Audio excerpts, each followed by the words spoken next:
আল্লাহ সুবহানাহু ওয়া তাআলা এই সূরা আলা শেষ ভাগের ভিতরে খুব গুরুত্বপূর্ণ আলোচনা করেছেন। আসলে আমরা মাহফিলে আসব, বসব, আমরা এই নিয়তে আসব যে যিনি কথা বলবেন উনি তো ওনার ব্যক্তিগত কথা বলবেন না, কি বলেন? আমরা কোরআন হাদিস রিসার্চ করে কথা বলবো, যেগুলো মানার সেগুলো মানবো ইনশাআল্লাহ।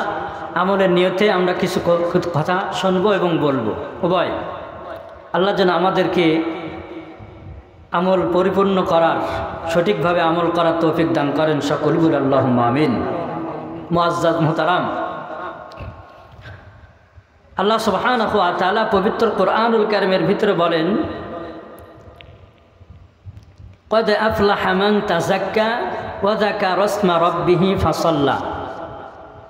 হয়তোবা এই দুইটি আয়াতের বিশ্লেষণ করতে গেলে আমার সময় শেষ হয়ে যাবে। আজকে জুমার দিন, এই আয়াতের উপরে আমি কথা বলেছি জুমার নামাজে, সেভাবে আমি একটু কথা বলতে চাচ্ছি। যেমন আজকে জুমার দিন, আবার রবিউল আউয়াল মাস, কি বলেন? রবিউল আউয়াল মাস। তো আমি যেহেতু আত্মশুদ্ধির আয়াতটা সামনে রেখে আপনাদের আয়াতটা শুনাইছি, আত্মশুদ্ধির সমস্ত মানুষ, পুরুষ মহিলা, ছোট বড়, সবার প্রয়োজন। আজকে আত্মশুদ্ধি না থাকার কারণে আমাদের সমাজে মারামারি, হানাহানি, পরনিন্দা, গীবত, শিকায়েত এগুলোতে ভরে গেছে। আমাদের ভিতরে যদি আত্মশুদ্ধি থাকতো তাহলে মারামারি, হানাহানি, এরপরে পদ নিয়ে রাহাজানি এগুলো থাকতো না। এজন্য আত্মশুদ্ধি আমাদের প্রয়োজন, যার কারণে এইভাবে আমি আয়াতটা তিলাওয়াত করে শুনিয়েছি। মুআজ্জাজ মুহতারাম, আত্মশুদ্ধি এমন প্রয়োজন, বর্তমানে আত্মশুদ্ধি এমন প্রয়োজন যেমন মাছের জন্য পানি প্রয়োজন। মাছ ছাড়া পানি বাঁচে, মাছ পানিতে বাঁচে। যখন মাছ পানির থেকে উঠাবেন এই মাছ আর বাঁচবে না, কথা বলেন ঠিক কিনা? মাছ আর বাঁচবে না।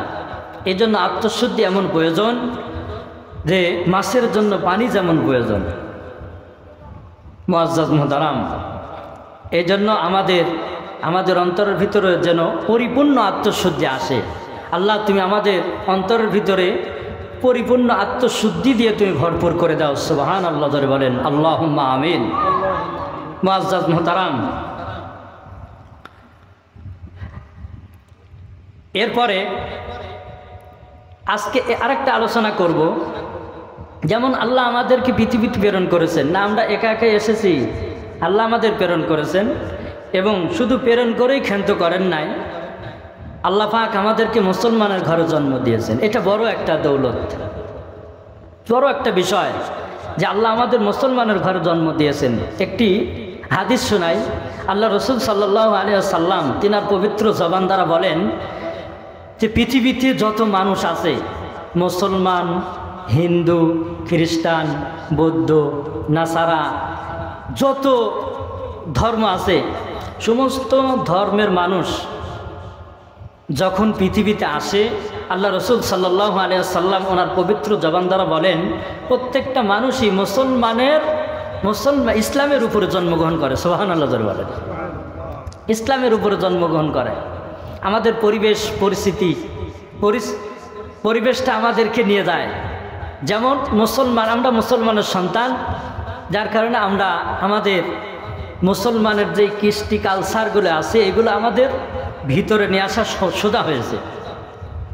আর যখন একটা হিন্দুর ঘরে জন্মগ্রহণ করে, মুসলমান বা ইসলামের উপরেই জন্মগ্রহণ করলো, কিন্তু তার বাবা মা যেভাবে যেই কাজটা করে আস্তে আস্তে আস্তে আস্তে মস্তিষ্কের ভিতরে এটা ধারণ করার পরে সে হিন্দু হয়ে যায়, ইহুদি নাসারা এগুলো হয়ে যায়। মুআজ্জাজ মুহতারাম, তা আমরা পৃথিবীতে আল্লাহ আমাদের পাঠিয়েছেন, আল্লাহ আমাদেরকে আবার নিয়ে যাবেন, একথা বিশ্বাস হয়তো? এটা অবিশ্বাসের কিছু নাই, কারণ আমার দাদা চলে গেছে, পরদাদা চলে গেছে, এভাবে চলে গেছে। আমাদের গ্রাম থেকে বহু মুরব্বী চলে গেছেন, যেনাদের দৃশ্যগুলো চোখের সামনে ভাসে। কিন্তু তাদেরকে ডাকলে আর পাওয়া যায় না। কথা বলেন ঠিক কিনা? এখানে অনেক মানুষ আছেন, মাকে হারিয়েছেন, বাবাকে হারিয়েছেন, দাদাকে হারিয়েছেন, হ্যাঁ, নানু ভাইকে হারিয়েছেন, দাদিকে হারিয়েছেন। তাদের দৃশ্যগুলো তার ঘরের ভিতরে গেলে তার ওই দৃশ্যগুলো চোখের সামনে ভাসে, কিন্তু ডাকলে কি পাওয়া যাবে? ডাকলে পাওয়া যাবে না। তেমনিভাবে আমরাও চলে যাব, পৃথিবী ছেড়ে আমরা কেউ থাকতে আসি নাই। মুআজ্জাজ মুহতারাম, এই জন্য আল্লাহ সুবহানাহু ওয়া তাআলা সূরা ইয়াসিনের ভিতরে একটি আয়াতে কারিমার ভিতরে আল্লাহ সুবহানাহু ওয়া তাআলা বলেন, বিসমিল্লাহির রাহমানির রাহিম,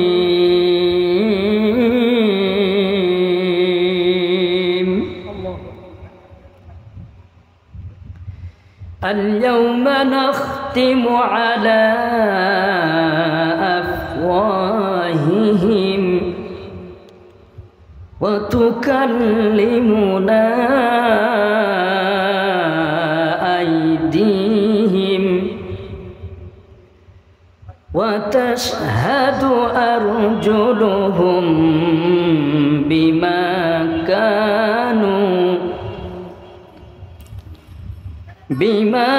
كانوا يكسبون।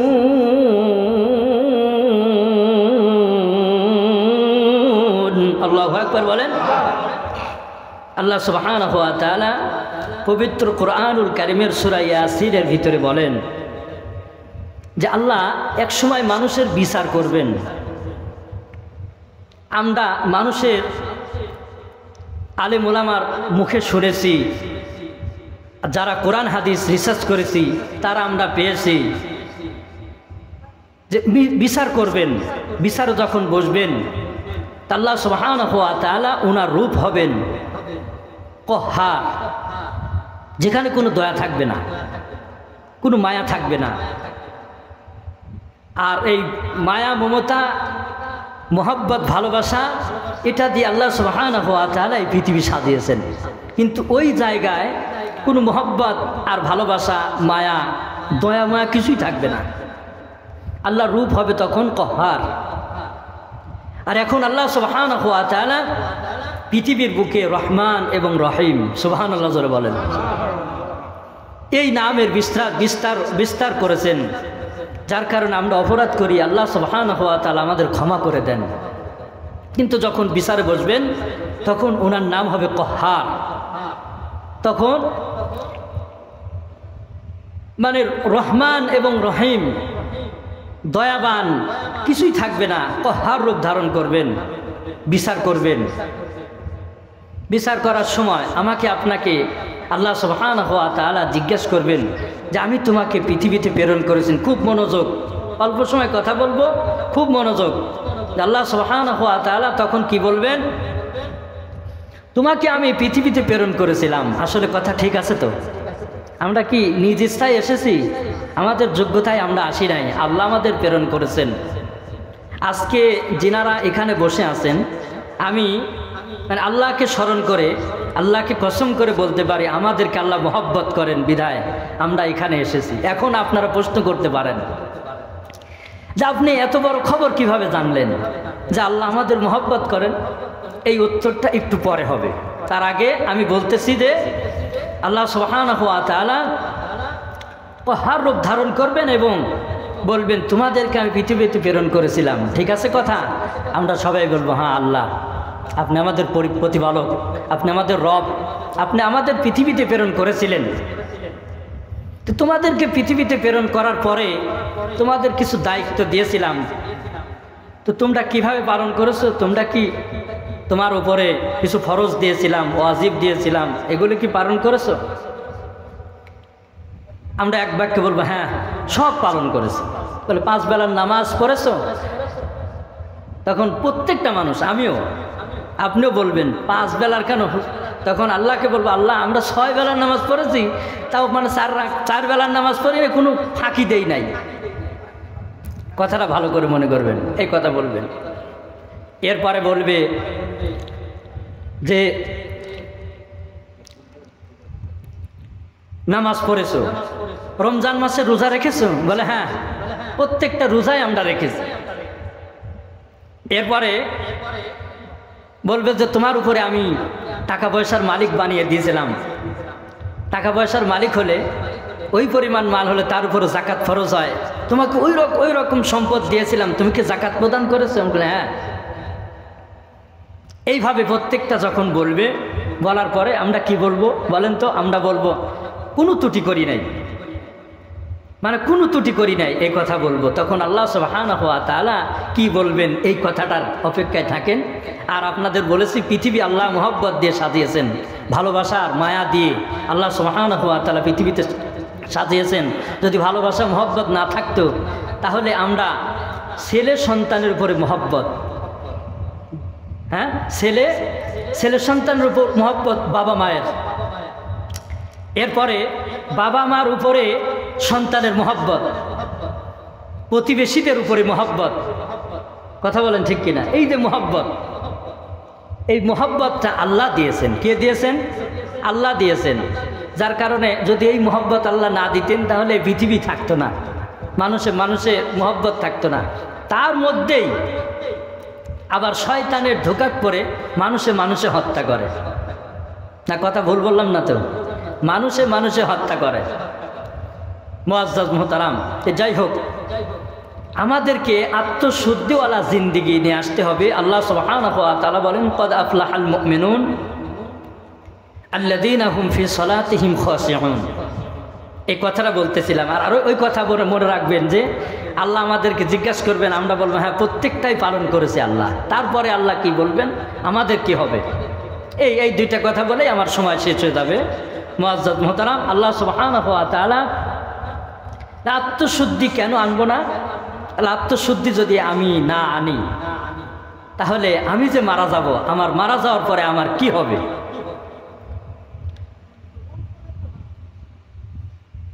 আল্লাহ সুবহানাহু ওয়া তাআলার এক বান্দা, খুব মহব্বতের বান্দা, তার নাম হলো মুজাহিদুর রহমাতুল্লাহ আলাই। কি নাম জোরে বলেন তো? মুজাহিদুর রহমাতুল্লাহ আলাই। উনি জবরদস্ত একজন আলেম। ওই জামানার ভিতরে উনি সবচেয়ে বড় আলেম। সব ধরনের সমস্যা আল্লাহ সুবহানাহু ওয়া তাআলার পক্ষ থেকে উনি কোরআন এবং হাদিস দ্বারা সমাধান করে দিতেন। তাহলে ছোট একজন আলেম নাকি বড় একজন আলেম? কি অত্যন্ত বড় মাপের একজন আলেম। যে কেউ কি কোরআন হাদিস দিয়ে দলিল দিয়ে কোনো কিছুর সমাধান করতে পারবে? তাকে তার উপরে পিএইচডি করতে হবে, লেখাপড়া করতে হবে, জানা ছাড়া সম্ভব নয়। যে কোনো বিষয়, ডাক্তারি লাইনে লেখাপড়া না করলে সে ডাক্তার হতে পারবে না, ইঞ্জিনিয়ারিং লাইনে লেখাপড়া না করলে ইঞ্জিনিয়ার হতে পারবে না। মুআজ্জাজ মুহতারাম, মুজাহিদুর রহমাতুল্লাহ আলাই ওনার যুগে আমরা যেমন পৃথিবীতে মানুষ মানে হাঁস মুরগি গরু ছাগল এগুলো আমরা বাজারে বিক্রি করি নাকি? বাজারে বিক্রি করি না? আমার কথা বোঝা যায় না, একটু হা না করেন। আমরা চিন্তা করতেছেন যে দেশের সওয়াল, হা না করলে চলবে। একটু হা না বলবেন তাহলে মনে করা যাবে কি যে আমার কথাটা বুঝতেছেন। তো যাই হোক, আল্লাহ সুবহানাহু ওয়া তাআলা আমাদেরকে এই যে আমরা হাঁস মুরগি গরু ছাগল এটা বাজারে বিক্রি করি, বা গ্রামে একজন নিতেছে, আমার জিনিস একজন নিতেছিল তাকে বিক্রি করে দিই। মুজাহিদুর রহমাতুল্লাহ আলাই উনি বলেন ওই সময়ের যুগে মানুষ কিনা বেচা হতো। কি হতো? একথাকে শুনছেন যে মানুষ কিনা বেচা হয়, মানুষ কিনা বেচা হয়। এটা একটা তাজ্জবের বিষয়, মানুষ আবার কিভাবে কিনা বেচা হয়? আমাদের মানে অনেক আগে 20-30 বছর আগে প্রত্যেকটা জিনিস একেবারে সস্তা দামে কিনেছি, এখন অনেক দাম। এখন আমরা চিন্তা করি এখন অনেক দাম, 20-30 বছর আগে এটা অনেক কম দাম ছিল, স্বাভাবিক দাম ছিল। এইভাবে যখন মানে মানুষ কেনা বেচা হতো, এই কথাটা আমাদের নতুন নতুন মনে হচ্ছে, মানে কেমন, এটা আবার কেমন হয়? কিন্তু হ্যাঁ, মানুষ কেনা বেচা হতো। তো হযরত মুজাহিদুর রহমাতুল্লাহ আলাইহি উনি বলেন যে আমার একটা গোলাম প্রয়োজন। কোথায় যেতে হবে? বাজারে যেতে হবে। বাজারে গোলাম ওঠে, ওখান থেকে কিনে বাড়িতে নিয়ে আসতে হবে। হযরত মুজাহিদুর রহমাতুল্লাহ আলাইহি উনি একজন বুজুর্গ, খুব আলেম মানুষ, খুব ভদ্র মানুষ। উনি বাজারে চলে গেছেন, যাওয়ার পরে দেখে শেষ সময় বাজারে গেছে। শেষ সময় বাজারে যাওয়ার পরে কি পাবেন? আমাদের রবিবারে রেলবাজার বড় হাট, বিশাল হাট, অত্র অঞ্চলের লোকজন আসে। আপনি যদি সন্ধ্যার সময় যান কি পাবেন? হালকা পাতলা কিছু জিনিসপাতি পেতেও পারেন, নাও পেতে পারেন। তখন হযরত মুজাহিদ রহমাতুল্লাহ আলাইহি উনি গেছেন শেষ সময়, যাওয়ার পরে দেখে একজন মানুষ আছে, তাও মানে কথাবার্তা বলতেছে, কোনো বেরেক সেরেক নাই, পাগল পাগল দেখা যায়। আল্লাহু আকবার বলেন তো, একটু মন আছে তো এদিকে? একটু খেয়াল করবেন, এনে অনেক ধরনের একটা প্রশ্ন পেয়ে যাবেন। বা আমরা যদি আমলের নিয়তে শুনি তাহলে অল্প কথাই আমলের জন্য যথেষ্ট, বেশি কথার প্রয়োজন হয় না। যদি আমলের নিয়তে শুনি বেশি কথার প্রয়োজন হয় না। তো হযরত মুজাহিদ রহমাতুল্লাহ উনি চিন্তা করতেছেন এইটা কি নেব না নেব না। তবে চিন্তা করছেন না, আমার সময়ের অনেক মূল্য, যা আছে আমার কপালে সেটাই দিয়ে যায়। আমার বন্ধুগণ, এবার হযরত মুজাহিদ রহমাতুল্লাহ আলাইহি বাজারের ভিতরে চিন্তা করতেছেন, এই দাসী কি পাগল পাগল দেখা যাচ্ছে, এটাকে নিয়ে গেলে আমার কোনো কাজে আসবে কি? হযরত মুজাহিদ রহমাতুল্লাহ আলাইহি অনেক ধনী মানুষ, উনি চিন্তা করতেছেন নিয়ে যাই, অসুবিধা নাই, কারণ আল্লাহ আমাকে অর্থ সম্পদের মালিক বানিয়েছেন। হয়তোবা এর ভিতরে এমন কিছু জিনিস রেখেছেন এটা আমার উপকার হবে। এবার এই কথা স্মরণ করে হযরত মুজাহিদ রহমাতুল্লাহ আলাইহি হাঁটি হাঁটি পা পা করে এই পাগলের কাছে চলে গেছেন। যাওয়ার পরে মালিকের সঙ্গে কথা বলতেছেন, এই দাসীকে তুমি কি বেচবা? বলে হ্যাঁ, বেচার জন্যই তো নিয়ে এসেছি। এবার মূল্য কত? বড় এত মূল্য। এবার দামাদামি করতেছে, সঙ্গে সঙ্গে এই পাগল উঠে বলতেছেন, আল্লাহর বান্দা, আপনি যদি আমাকে কেনেন, আমাকে ক্রয় করে যদি বাড়িতে নিয়ে যান, শুধু শুধু এমনি এমনি নিতে পারবেন না, কয়েকটা শর্তের মাধ্যম দ্বারা আমাকে কিনে নিতে হবে। সুবহানাল্লাহ। হযরত মুজাহিদ রহমাতুল্লাহ আলাইহি উনি চিন্তা করতেছেন, কিনতেই চাইলাম না। পাগল পাগলও দেখা যায় আবার শর্ত লাগায়। এ বন্ধু, পৃথিবীর বুকে কয়েক ধরনের পাগল আছে। এক ধরনের পাগল আছে তার মাথার ভিতরে নাট ঢিলা, সকালে এক কথা বলবে, দুপুরে এক কথা বলবে, রাত্রে আর এক কথা বলবে, এটাকে বলা হয় পাগল। এর উপরে শরীয়তের কোন হুকুম পালন করা, করলে করুক, না করলে না করুক, কোনো বাধ্যতামূলক নাই। এক ধরনের পাগল আছে তারা দুনিয়ার পাগল, কোথায় গেলে টাকা পাবো, কোথায় গেলে আমি অর্থ সম্পদ করতে পারবো, শুধু দুনিয়া আর দুনিয়া। আবার আর এক ধরনের পাগল আছে, এরা হলো আমার আল্লাহর পাগল। আল্লাহু আকবার। আল্লাহু আল্লাহ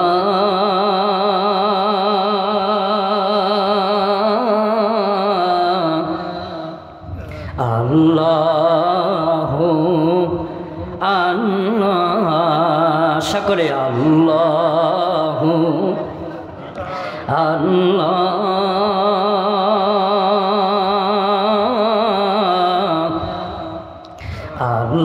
আল্লাহু আল্লাহ। মজা লাগে না? কথা কয় না, মজা লাগে না? আল্লাহর নাম যখন নিবেন কয়েকটা ধ্যান দিয়ে, খুব ধ্যানের সাথে নিবেন, দেখবেন আত্মশুদ্ধি চলে আসবে। সুবহানাল্লাহ জোরে বলেন। আল্লাহর নামে স্মরণ করলে আত্মশুদ্ধি আসে। জিকিরের মাধ্যম দ্বারা কদ আফলাহাল মুমিনুন আল্লাযীনা হুম ফি সালাতিহিম খাশিউন কদ আফলাহা মান তাযাক্কা ওয়া যাকারা ইসমা রাব্বিহি ফাসাল্লা। নামাজের মাধ্যম দ্বারা আত্মশুদ্ধি আসে, আল্লাহর নামের জিকির দ্বারা আত্মশুদ্ধি আসে, প্রত্যেকটা ভালো কাজের দ্বারা আত্মশুদ্ধি আসে। এই কথার উপরে কথা বলতেছি। এবার হযরত মুজাহিদ রহমাতুল্লাহ আলাইহি চিন্তা করতেছেন, হাই রে হাই, মনে করলাম পাগল, মন টানতেছে না কেনার জন্য, কিন্তু আমার প্রভুর দিকে একবার তাকাই, আবার চিন্তা করতেছে আমার কপালে যা আছে অসুবিধা নাই, কারণ আল্লাহ টাকা পয়সার মালিক আমাকে বানিয়েছেন, হয়তোবা এর ভিতরে কোনো কল্যাণমূলক কাজ আছে, যার কারণে আমার ভাগ্যে এই মানুষটাকে রেখে দিয়েছেন। এবার পাগলকে বলতেছেন, ঠিক আছে বলো তো দেখি তোমার কি শর্ত।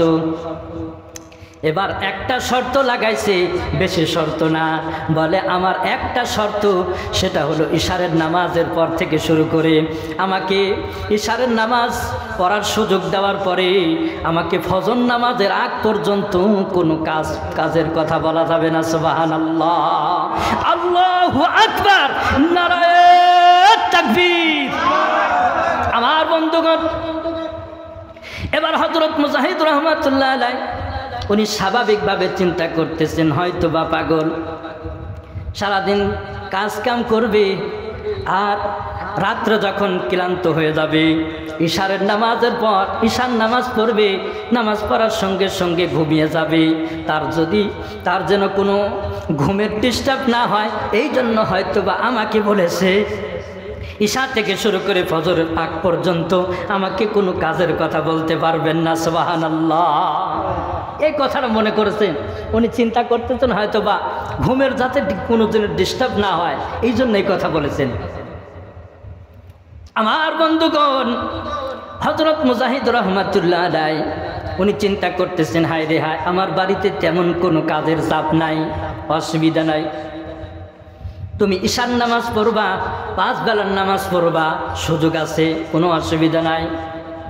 এবার ঈশান নামাজ পড়বা, ঈশান নামাজের পরে তুমি তোমার যা মনে চায় তাই করবা, কোনো অসুবিধা নাই, রেস্ট করবা, ফজরের নামাজ পড়বা, এতেও কোনো অসুবিধা নাই। এবার আল্লাহর বান্দা চিন্তা করতেছেন, হায় রে হায়, আমি এমন একজন মুনিব পেয়ে গেলাম, তাহলে আমার বড় ভালো হলো। এ বন্ধু, হযরত মুজাহিদ রাহমাতুল্লাহ আলাইহি এবার পাগলকে কিনে নিয়ে বাড়িতে চলে গেছেন, বাড়িতে চলে গেছেন, শুধু ওর দিকে লক্ষ্য করতেছেন। একটা মানুষ যখন নতুন কোন মানুষ বাড়িতে যায়, তার বিভিন্ন সাইড দ্বারা বিভিন্ন দিক দিয়ে লক্ষ্য করতে হয়, তার স্বভাব চরিত্র কেমন, তার আখলাক কেমন, তার ভিতরে তার কেমন গুণ, কাজকর্ম কেমন, এগুলো লক্ষ্য করতে হয়। হযরত মুজাহিদ রাহমাতুল্লাহ আলাইহি এবার চিন্তা করতেছেন, হায় রে হায়, সে যখন নামাজ পড়ার আগে ওযু করে, নামাজ পড়ার আগে ওযু করতে হয় না? নামাজ পড়তে হলে কিছু শর্ত আছে, তার ভিতরে 1 নম্বর শর্ত হলো পবিত্রতা অর্জন করা। নামাজের ভিতরে বাহিরে 13 ফরজ। কয় ফরজ? আমরা কিছু মানুষ আছি নামাজের মাসলা জানি না, রুকু সেজদা ঠিক মতন জানি না, সূরা কিরাত জানি না, যার কারণে নামাজের ভিতরে কোনো মজা হয় না। এক এক করে 40, 50, 60, 70, 80 বছর হয়ে গেছে, আমি যে নামাজের কোনো তরতিব জানি না, জানার চেষ্টাও করি না। কেন চেষ্টা করি না? এটা আমাদের দুর্বলতা। এ বন্ধু, এটা হলো আমাদের দুর্বলতা। নামাজের ভিতরে বাহিরে 13 ফরজ, তার ভিতরে বাহিরে যেগুলো ফরজ আছে এইগুলো আদায় করার পরে আমাকে নামাজের ভিতরে যেতে হবে। তার মধ্যে 1 নাম্বার পবিত্রতা অর্জন করা, পবিত্রতা অর্জন করতে হবে। এর গোলাম যখন ওযু করে, এত সুন্দরভাবে ওযু করে আর চোখের ভিতরে দেখা যায় পানির মতো ভাবতেছে। হযরত মুজাহিদ রাহমাতুল্লাহ আলাইহি কি যেন ভাবতেছে, চোখের দিকে তাকায়, আবার হাতের দিকে তাকায়, আবার সুন্দর করে ওযু করতেছে। আমরা তো 5 বেলার নামাজের হেফাজত করতে পারি না। আমাদের নামাজের সময় কোনো একজন যদি বলে নামাজ পড়ো, আমার ভিতরে তখন একটা কথা চলে আসে, মুসল্লি হয়ে যাও। তাহলে একজন 5 ওয়াক্ত নামাজ পড়তেছে, নামাজের দাওয়াত দিচ্ছে, চলেন নামাজ পড়ি, তখন আমাদের ভিতরে আসে কি, তুমি মুসল্লি হয়ে যাও নাকি? এরকম কথা আসে না? এরকম কথা কিন্তু আসে।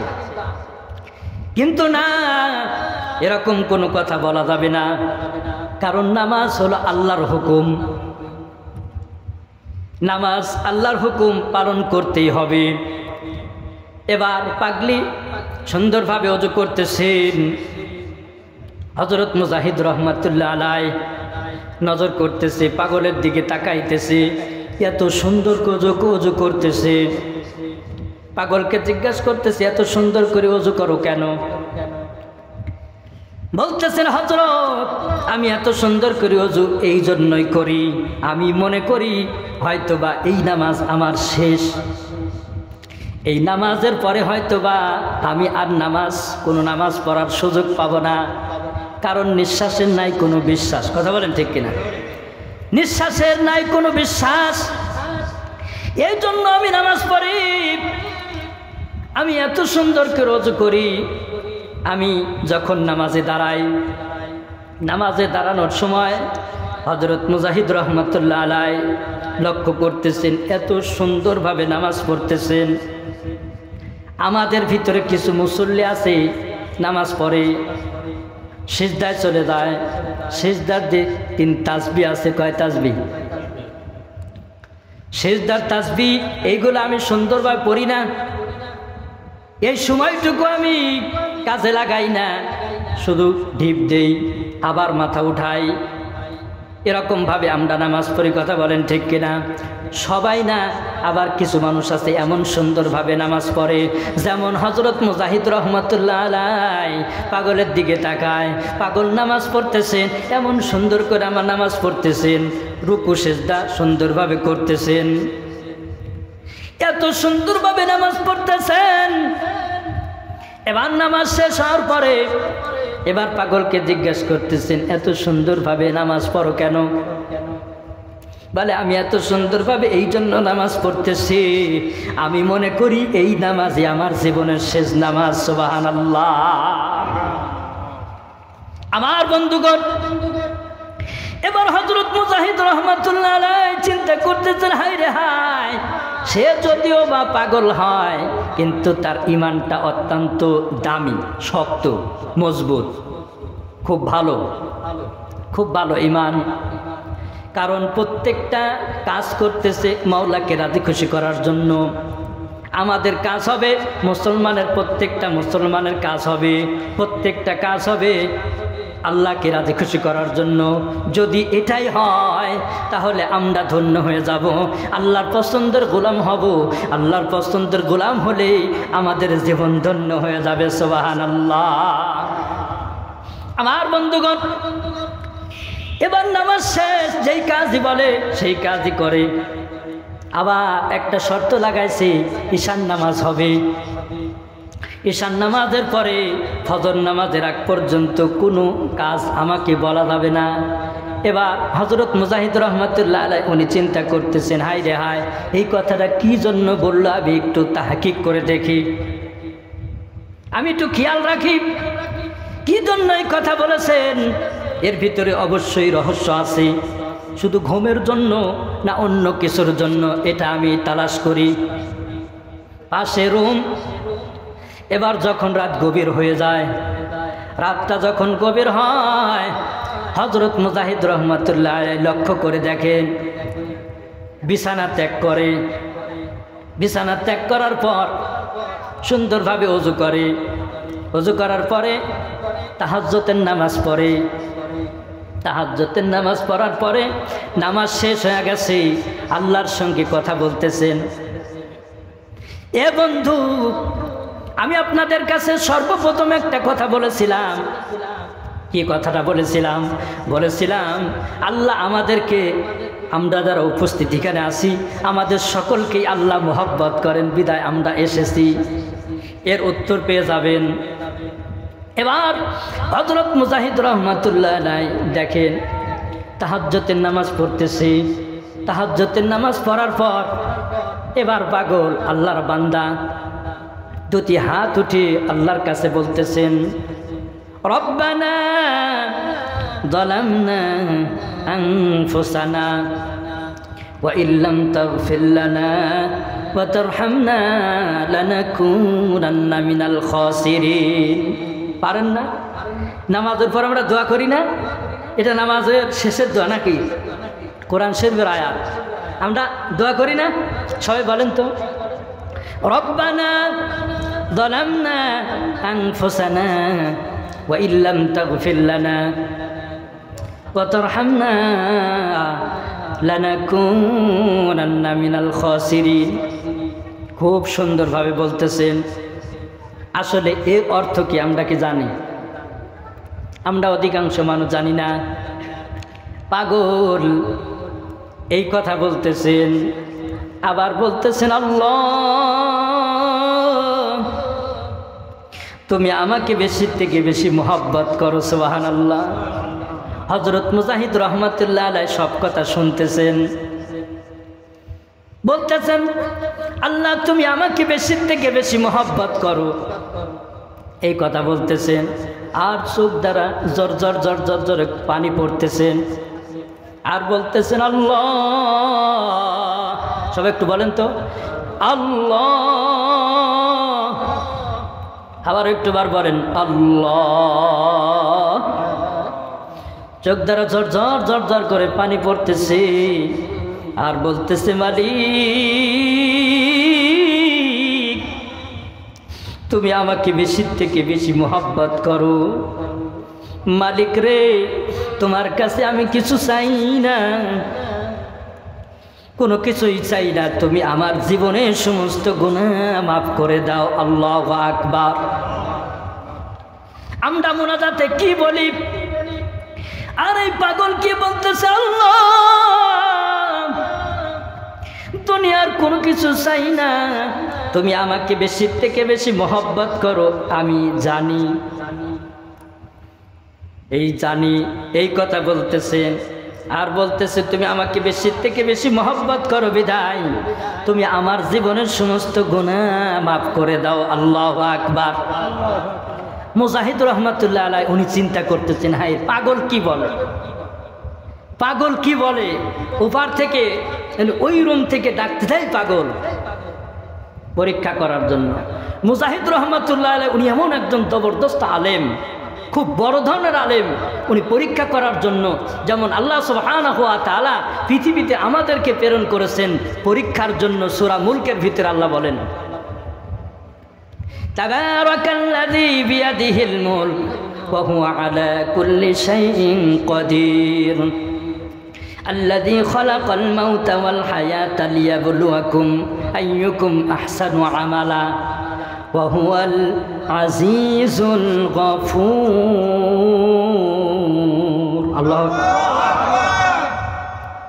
আল্লাহ সুবহানাহু ওয়া তাআলা আমাদেরকে পৃথিবীতে প্রেরণ করেছেন পরীক্ষার জন্য।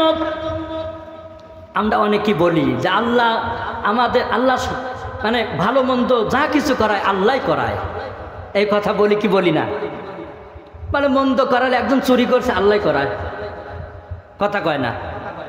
আমরা এই কথা বলি কি বলি না? এর উত্তর কি? আসলে আল্লাহ আমাকে চুরি করায় বলে আমরা বলি না যে অমুক চুরি করছে আল্লাহই করাইছে, এইরকম আমাদের ধারণা কিন্তু আছে। কিন্তু দেখেন আল্লাহ সুবহানাহু ওয়া তাআলা পৃথিবীর সমস্ত মানুষকে প্রেরণ করার পরে এবার বলেছে বান্দা এবং বান্দীদেরকে লক্ষ্য করে বলতেছেন তোমাদেরকে আমি পরীক্ষার জন্য পৃথিবীতে প্রেরণ করেছি, তুমি কোন কাজ করবা কোন কাজ করবা না সেটাও বলে দিয়েছি। আল্লাহকে বলছে চুরি করে, কথা কয় না? আল্লাহকে বলছে চুরি করো, তাহলে এটাকে নিষেধ করেছেন। আমি যদি এটা করি তাহলে আল্লাহ করালো। আমরা অনেকে বলি যে আল্লাহ করাইছে, এই ধারণা আমাদের আছে। কিন্তু চুরি করো না আল্লাহর নিষেধ, ডাকাতি করো না আল্লাহর নিষেধ, মানুষকে গালি দিও না আল্লাহর নিষেধ, মিথ্যা কথা বলবা না আল্লাহর নিষেধ। কয়েকদিন আগে নুরু পাগল নামে একজন দরবেশ, তার লাশকে এলাকার মানুষ পুরাইছে, শুনছেন না? মিডিয়ার ভিতরে ভাইরাল। নুরু পাগল সে ইমাম মাহাদি হিসাবে দাবি করেছে। নাউজুবিল্লাহ জোরে কোন। আরে ইমাম মাহাদি হিসাবে দাবি করলা, ইমাম মাহাদি তো এত তাড়াতাড়ি মরার কথা না, এত তাড়াতাড়ি কি ইমাম মাহাদি মরবে? ইমাম মাহাদি হিসাবে দাবি, কত বড় শয়তান। কিন্তু এলাকার লোকজন যারাই করুক, যে একটা লাশ কবর থেকে উঠিয়ে উড়িয়ে দিয়েছে, এটা ইসলাম সমর্থন করে না।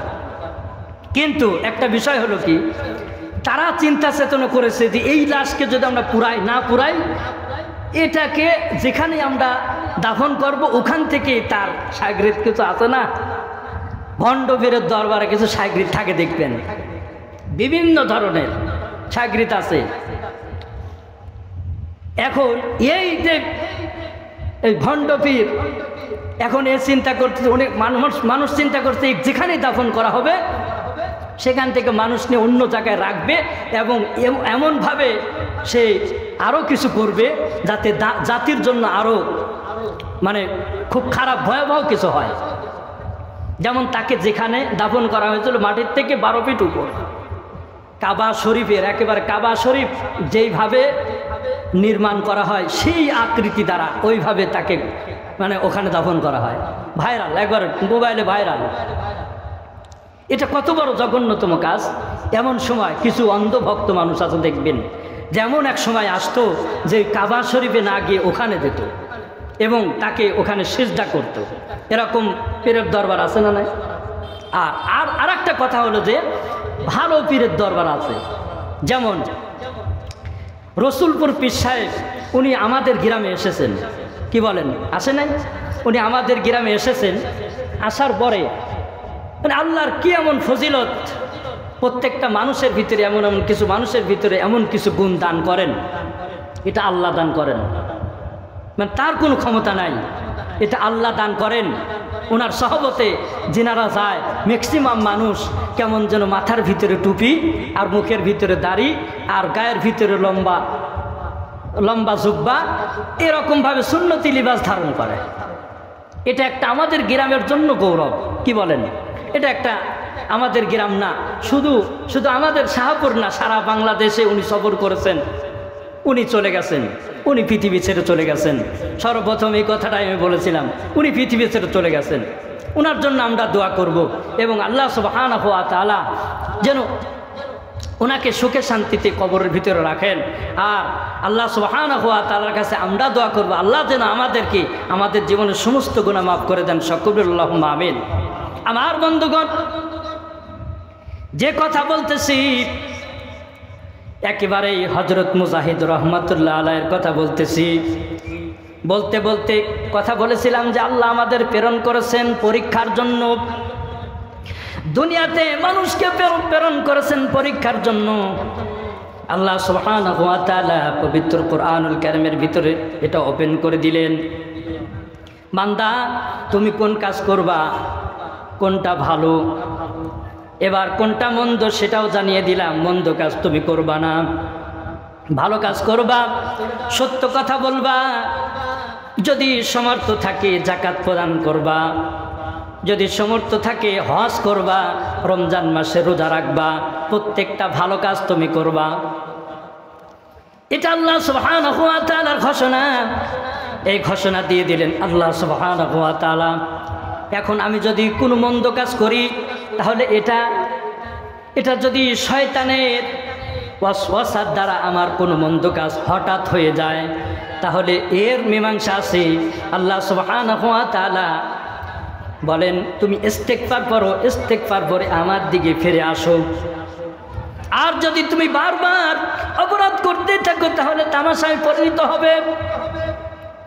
এ বন্ধু, আল্লাহ সুবহানাহু ওয়া তাআলা সূরা ইয়াসিনের ভিতরে বলেন আল ইয়াউমা নাখতিমু আলা আফওয়াহিহিম ওয়া তুকাল্লিমুনা আইদিহিম ওয়া তাশহাদু আরজুলুহুম বিমা কানু ইয়াকসিবুন।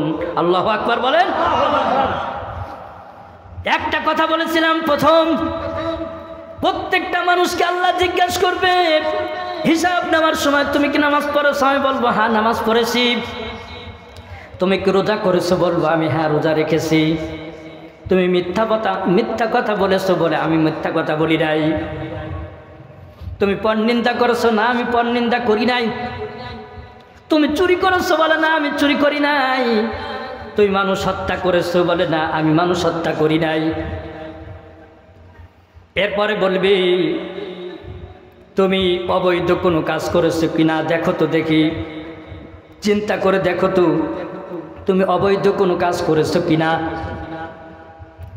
এবার আমি আপনি সবাই এক বাক্যে বলবো না আল্লাহ না, অবৈধ কোনো কাজ আমার দ্বারা হয় নাই। আমার বন্ধু একটু মনোযোগের সাথে শোনার চেষ্টা করবেন। এই কথা বলার সঙ্গে সঙ্গে আল্লাহ সুবহানাহু ওয়া তাআলা আমার জবানকে বন্ধ করে দেওয়া হবে। এই দলিল সূরা ইয়াসিন, আল্লাহ সুবহানাহু ওয়া তাআলা বলেন আল ইয়াউমা নাখতিমু আলা আফওয়াহিহিম, আমার জবানকে বন্ধ করে দেওয়া হবে। আমার জবান যখন বন্ধ হবে আমি কোন কথা বলতে পারবো না। আমি হ্যাঁ না কোনো কিছুই কথা বলতে পারবো না। কারণ এটা কেমন বিশ্বাস হবে? এখন আমি কথা বলতেছি, আপনারা সবাই শুনতেছেন। আল্লাহ না করুক, আল্লাহ এর ক্ষমতা আছে, আমার জবান এখনই বন্ধ হয়ে যাবে। এই ক্ষমতা আল্লাহর মনে হয় নাই, আছে না? তাহলে আল্লাহর এই ক্ষমতা অবশ্যই আছে। কারণ এটা একটা বডি, আর বডির ভিতরে কি এমন মেশিন সেট করে দিয়েছেন জং ধরে না। সুবহানাল্লাহ। এমন সুন্দর হাত বানাইছে জং ধরে না।